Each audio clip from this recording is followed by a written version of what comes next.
Hello, വളരെ തിരക്കേറിയ ജീവിതമാണ് നമ്മുടെ എല്ലാവരുടെയും. ഇതിനിടയിൽ ഫുഡ് മിക്കപ്പോഴും പുറത്തുനിന്നാണ് എല്ലാവരും കഴിക്കാറ് അല്ലേ?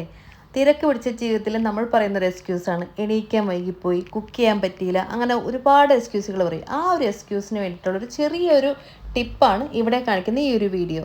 ഇതുപോലുള്ള ചെറിയ പച്ചക്കറികളും തോരനും മെഴുക്കുവരട്ടിയൊക്കെ ഉണ്ടാക്കാൻ വേണ്ടിയിട്ട് നമ്മൾ കട്ട് ചെയ്ത് അതിന് സവാള ഇട്ട് താളിച്ച് അങ്ങനെ ഒരുപാട് ടൈം നമ്മൾ പോകുന്നുണ്ട്. അതിന് ഒരു എളുപ്പ വഴിയാണ് ഇപ്പം ഞാൻ ഉണ്ടാക്കി വെക്കുന്ന ഈ ഇടിയം മുളക് ചമ്മന്തി.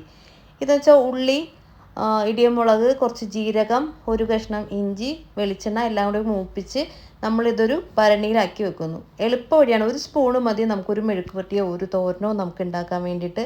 ഉള്ളി അരിയണ്ട, ഇഞ്ചി ചതക്കണ്ട, മുളക് ഇതാക്കണ്ട, താളിക്കണ്ട, അങ്ങനെയുള്ള ഒരു സംഭവവും വേണ്ട. ഇതുപോലെ പച്ചക്കറികൾ വേവിച്ചിട്ട് അതൊന്ന് വെന്ത് വരുമ്പോഴത്തേക്കും ഇതിലൊരു സ്പൂൺ ഇട്ട് കഴിഞ്ഞിട്ടുണ്ടെങ്കിൽ, പിന്നെ കടുക് താളിക്കണവർക്കാണെങ്കിൽ അത് താളിക്കാം കേട്ടോ. ഇതിട്ട് കഴിഞ്ഞിട്ടുണ്ടെങ്കിൽ 5 മിനിറ്റ് കൊണ്ട് നമ്മുടെ പണി തീരും. ഇതുപോലെ ഒരു ജാറിൽ അടച്ചു വെച്ച് കഴിഞ്ഞാൽ കുറച്ച് വിനാഗിരി ഒഴിച്ച് അടച്ചു വെച്ച് കഴിഞ്ഞാൽ ഒരുപാട് നാൾ കേടുകൂടാതെ സൂക്ഷിക്കാനും പറ്റും. അപ്പോൾ ഒരു എളുപ്പ വഴിയല്ലേ? അപ്പോൾ ഓക്കെ, വീഡിയോ ഇഷ്ടമായി എന്ന് വിശ്വസിക്കുന്നു. Thank you. ലൈക്ക് ചെയ്യുക, കമൻറ്റ് ഇടുക.